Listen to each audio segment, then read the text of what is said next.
Պարոն Խանդանյան, Հայաստանի հարևան Իրանում արդեն մի քանի օր է ռազմական գործողությունները, մինչ այս պահը ինչու անվտանգության խորհրդի նիստ չի գումարվում տեղեկությունները կամ Հայաստանը այս դրա վերաբերյալ քննարկումներ անցկացնում ռիսկերը, վտանգները Չափազանց մտահոգիչ եւ դատապարտելի է Իսրայելի արձակումը Իրանի վրա եւ այն իրավիճակը, որը ընթանում է, ցավոք սրտի դադար չի առնում, սա շատ մտահոգիչ է ընդհանրապես տարածաշրջանային անվտանգության տեսանկյունից եւ հույս ունեմ, որ մոտակա ապագայում հնարավոր կլինի այդ կրակը դադարեցնել եւ վերադառնալ բանակցություններին, որովհետեւ բանակցությունները, որոնք ընթանում են Իրանի եւ Միացյալ Նահանգների միջև միջուկային ծրագրի վերաբերյալ հույս են ներշնչում, որ հնարավոր կլինի բանակցային եղանակով գալ հայտարարի եւ լուծել խնդիրները, բայց ցավոք սրտի մենք տեսնում ենք, թե ինչ է տեղի ունենում։ Ինչ վերաբերում է Հայաստանի արձագանքին կամ ինչպես նշեցիք անվտանգության խորհրդի նիստին, ես գիտեմ, որ Հայաստանի կառավարությունը եւ անվտանգության խորհուրդը տարբեր ֆորմատներով քննարկումներ անցկացնում է եւ օպերատիվ հետևում է իրավիճակին եւ Հայաստանին առնչվող, եթե որևէ բան լինի, բնականաբար կլինի օպերատիվ արձագանք։ Այս պայդրությամբ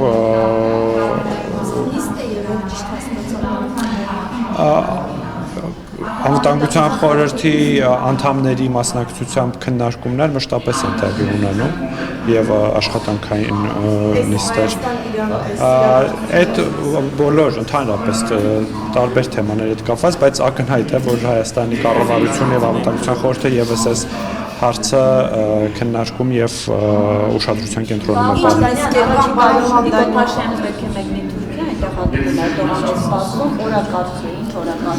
Ես կարծում եմ, որ վարչապետի այցերի եւ դրանց օրակարգի վերաբերյալ մեկնաբանությունները ճիշտ կլինի, որ վարչապետի աշխատակազմը դա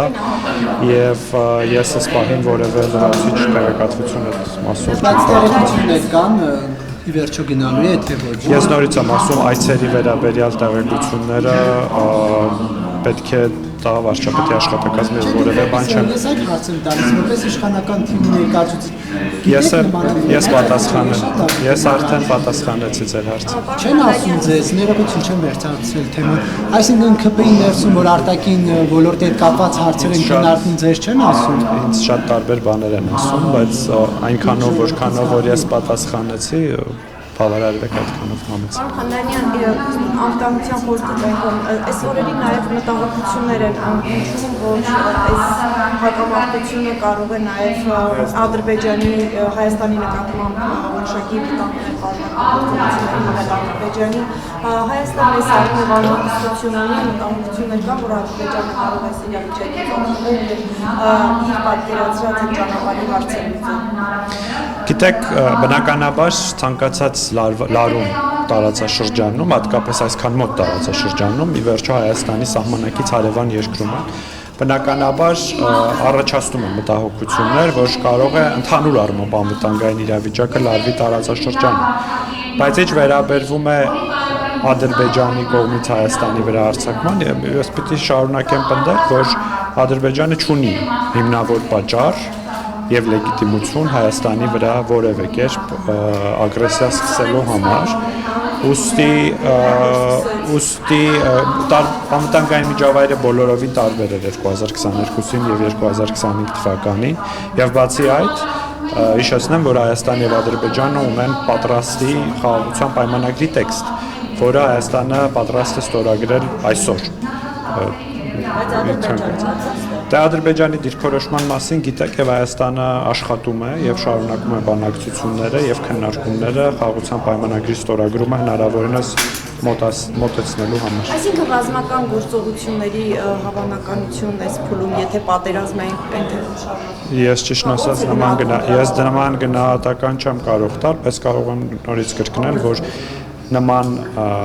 ագրեսիայի որևէ առիթ, պատճառ, լեգիտիմություն։ Անգերոջս հարցին հավելում ընդհանրեն օրեր առաջ այս լարվածության ֆոնին Ադրբեջանի նախագահի օգնականը կրկին հիշեցնում էր Հայաստանին, ասում է մենք շարունակում ենք հստակ ակնկալիքներ ունենալ Զանգեզուրի Միջանցքի մասով։ Այս ֆոնի Դուք գիտեք, որ տարածաշրջանի կոմունիկացիաների ապաշրջափակման վերաբերյալ Հայաստանը ունի իր հստակ պատկերացումը, մեծ հաշվով դա խաղաղության խաչմերուկ նախագիծն է, եւ նաեւ Հայաստանը հստակ առաջարկ է ներկայացրել Ադրբեջանին, Ադրբեջանից Ադրբեջան, այսինքն Ադրբեջանից Հայաստանի տարածքով դեպի Նախիջևան եւ Հայաստանից Հայաստան, այսինքն Հայաստանի կենտրոնական շրջաններից դեպի Մեղրի Նախիջևանի տարածքով անցման իր պատկերացումը, այդ պատկերացման եւ այդ առաջարկի դետալները վարչապետ Փաշինյանը ներկայացրել է նաեւ վերջերս Երևանյան երկխոսության իր ելույթի ընթացքում ավելի տեխնիկական դետալները եւ այս առաջարկի հետ կապված Ադրբեջանը մինչեւ օրս պաշտոնական արձագանք չի տվել։ Ես կարծում եմ, որ այս առաջարկը չափազանց լավ առաջարկ է եւ այս առաջարկը կլուծի ճանապարհների եւ կոմունիկացիաների բացման խնդիրը եւ դրանից կշահեն Հայաստանը, Ադրբեջանը եւ ընդհանրապես տարածաշրջանը։ Խանդանյան այս Իրան-Իսրայել ֆոնին տեղեկություններ չկան, արդյոք Հայաստանի անվտանգության խորհուրդը նիստ գումարել է։ Ես այդ հարցին արդեն պատասխանել եմ։ Ներողություն, ժողով ջան։ Հայաստանի կառավարություն եւ անվտանգության խորհուրդը պարբերաբար տարբեր ֆորմատներով քննարկումներ են ունենում եւ քննարկում են նաեւ տարածաշրջանային հարցերի խնդիրներին վերաբերող հարցեր։ Դուք հայ առաքելական այդ հնարավոր լարվածությունից բխող ռիսկերի ուղղությամբ աշխատանքները Իհարկե գնահատում են Հայաստանում կան ինստիտուտներ, որոնք շատ կոնկրետ ուսումնասիրում են իրավիճակը եւ գնահատում են ռիսկերը բնականաբար։ Այսինքն հայլեր արվում են Հայաստանին հնարավոր վտանգները Բնականաբար։ Այսինքն անընդհատ տարվում է աշխատանք, ուսումնասիրվում է իրավիճակը, տրվում են գնահատականներ եւ հնարավոր հակազդման քայլերը։ Բայց այս պահին ես այդպիսի ռիսկ այս պահին չեմ կանխատեսում, չեմ կարող որևէ ռիսկի մասին խոսել։ Պարմաններն այս թեմայի վերաբերյալ հարց ու արդեն գործընկերներից այս հարցերին, իսկ քննարկել են արդյոք իշխանությունները անհրաժեշտության դեպքում, քանի որ թե Իրանում, թե Իսրայելում մեծ համայնք ունենք հայերի, ինչ ծրագիր կա անհրաժեշտության դեպքում տարհանման նրանց։ Ես այս պահին չունեմ նման տեղեկատվություն եւ կարծում եմ, եթե նման խնդիր առաջանա արդեն ցավոք սրտի մենք ունենք այդ փորձառությունը, տարբեր պատերազմական գոտիներում գտնվող մեր հայրենակիցներին Սիրիայում օգնություն տրամադրելու կամ որևէ կերպ նրանց խնդիրները լուծելու ու այս պահին նման ահազանգ չկա, բայց եթե լինի արդեն Հայաստանի անպատասխան ինստիտուտները գերատեսչությունները կարծեն լավ հասկացանք, ես էլ պետք է հաստատի հայրենակիցների մասով, որ մնացել են օդանավականում իրենց։ Այդ խնդիրը եթե չեմ սխալվում լուծվել է, դա ամենի խնդիրը է։ ժողովուրդ Համեցեք փայլակ։ Դուք հայ առաքելական եկեղեցու հետևորդ չէ։ Ես մկրտված եմ հայ առաքելական եկեղեցում եւ առնվազն ինստիտուցիոնալ առումով այդ համարվում է հայ Եվ առաքելական ինչպես է եկեղեցու վերաբերում այսօրերի եկեղեցի իշխանություն վեճին, այսպես ասած տեղի ունեցող զարգացում։ Ես կարծում եմ եկեղեցի իշխանություն վեճը չի սկսվել այսօրերին, այդ վեճը սկսվել է բավականին վաղուց։ Օրինակ, եւ եթե ձեզ թվում է ես պիտի խոսեմ Բագրատ Գալստանյանի սկսաշարժման մասին, ոչ, դրանից էլ ավելի վաղ է սկսվել եկեղեցու սկսած հակամարտությունը պետության դեմ։ Ես շատ լավ հիշում եմ, օրինակ 2022 թվական, եթե չեմ սխալվում, երբ որ նախագահ Վահագն Խաչատուրյանի երթմնակալության արարողությունն էր եւ քաղաքական իշխանությունը ներկա չէր այդ ազգային ժողովի հատուկ նիստին, բայց ներկա էր ամենայն հայոց կաթողիկոսը եւ ես դες առաջարկում եմ գնալ եւ լսել ամենայն հայոց կաթողիկոսի ելույթը, դա ընդդիմադիր քաղաքական գործչի ելույթ էր եւ ակնհայտ էր, որ եկեղեցին առնվազն քաղաքական իշխանության, բայց ես նաև կպնդեմ, որ պետության դեմ բավականին վաղուց պայքար է սկսել։ Պետք է քննադատի պետության Խանդանյանի շենքը խոսի եկեղեցի երկրի այնպիսի խնդիրների մասին, ինչպիսին օրինակ այն ժամանակ Արցախի հարցը կար եւ այլ անվտանգային ու մարտահրավերներ պարունակող Բնականաբար Հայաստանում ուզում եք նորություն անվանել։ Չէ, բնավ ոչ, բայց նաև եկեղեցին պետք է մնա իր լիազորությունների, իրավունքների խնդիրների շրջանակներում եւ ակնհայտ է, որ այդ շրջանակներից դուրս է եկել եւ սկսել է քաղաքական ես ասում եմ իրաց հայտարարություններով դրանք քաղաքական պայքար են սկսել, այսինքն կուսակցական գործունեություն են սկսել ավելի շուտ, քան ես կուսակցություն նկատի չունեմ որևէ կուսակցության նկատի ունեմ ընդդիմադիր քաղաքական գործունեություն։ Պատասխան կուսակրոնության Մենք բերել ենք օրակարգ հարց, որ յուրաքանչյուր ինստիտուտ, որը կա Հայաստանում, պետք է լինի իր լիազորությունների սահմաններում եւ նաեւ այնպիսի ինստիտուտներ, որոնք առնչվում են բազմաթիվ Հայաստանի քաղաքացիների հետ, այդ թվում հայ առաքելական եկեղեցին, պետք է իր ուրեմն կանոնադրությանը իր այլ կանոններին հետևի եւ ակնհայտ է, որ եկեղեցին չի հետևում այդ կանոններին։ Պետությունը չի միջամտում։ Պետությունը եւ քաղաքական իշխանությունը Հայաստանի ցանկանում է, որը հոգետանում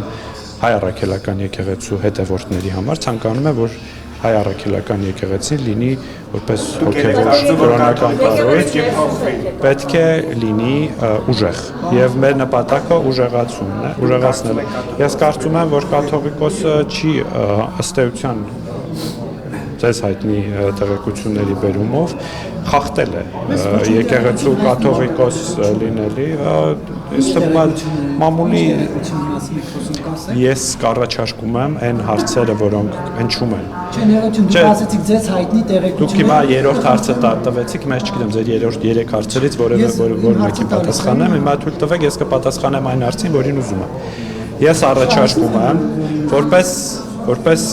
քանի որ կան հարցեր, որ հարց են, չէ, հանրային հարց են, չէ, Այսինքն իմ հարցին չի խուսափեցիք, ոչ մի հարցի չեմ խուսափել, որևէ հարցի չեմ պատասխանել, Նարեկ, որովհետև ընդհատում եք ինձ։ Այսինքն եթե ճեպազրույցի ընթացքում հարց են տալիս, դուք պետք է հունից դուրս գաք, սա նոր գործելավու չէ։ Երբ որ ավարտեք ձեր խոսքը, ես կսկսեմ պատասխանալ եւ դուք միջև վերջ պետք է լսեք։ Լսել եմ ձեր պատասխանը, բայց նաև հարցը։ Հիմա ես կարող եմ պատասխանել, չընդհատեք։ Իսկ դուք չգործեք։ Ես ուրեմն եկեղեցու ամենայն հայոց կաթողիկոսի կուսակրոնության ուխտի խախտման վերաբերյալ հնչել է հանրային հարցադրում։ Այդ հարցադրմանը եկեղեցին մինչև այս պահը չի պատասխանել եւ ես շարունակում եմ այդ հարցադրումը արդյոք ամենայն հայոց կաթողիկոսը խախտել է կուսակրոնության ուխտը եւ ես ակնկալում եմ եկեղեցուց պատասխան եւ ես նաեւ ձեզ եմ առաջարկում որպես հարցեր տալու ամենալեգիտիմ